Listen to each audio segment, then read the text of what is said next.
بعد مفاجأة البنك المركزي، ايه اللي حصل لأسعار الذهب في التعاملات المسائية النهاردة؟ الجرام بيتحرك بشكل غير متوقع وعيار 21 بيسجل رقم جديد. اللي حصل في سوق الذهب النهاردة محدش كان يتوقعه أبدا. فبعد قرار البنك المركزي المفاجئ بتخفيض سعر الفايدة 1%، كله كان فاكر ان الذهب هيطير في السماء، لانه عادة بيكون الملاذ الامن وقت ما الفايدة بتنزل. لكن اللي حصل كان العكس تماما، الذهب نزل بشكل غير متوقع في تعاملات اخر اليوم، وعيار 21 سجل رقم جديد خالص. فبعد ما البنك المركزي نزل الفايدة للمرة التانية، أسعار الذهب النهاردة الخميس 22 مايو نزلت بشكل ملحوظ في تعاملات المساء. السوق كله كان مستني يشوف ايه اللي هيحصل، والكل اتفاجئ باللي حصل.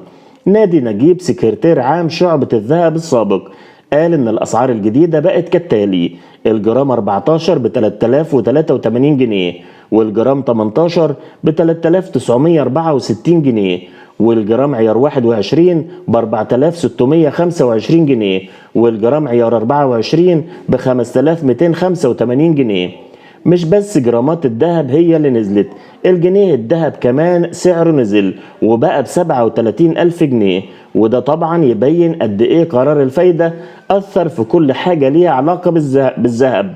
حتى السبائك أسعارها نزلت، السبيكة ال10 جرام بقت ب 52857 جنيه، والسبيكة ال50 جرام بقت ب 264285 جنيه.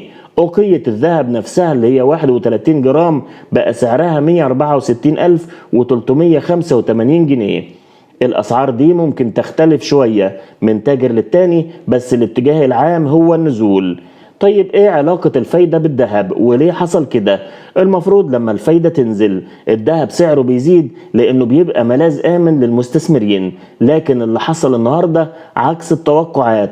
الخبراء بيقولوا ان ممكن يكون ده مجرد تهدئة مؤقتة في السوق، او يمكن الطلب المحلي على الذهب قل شوية.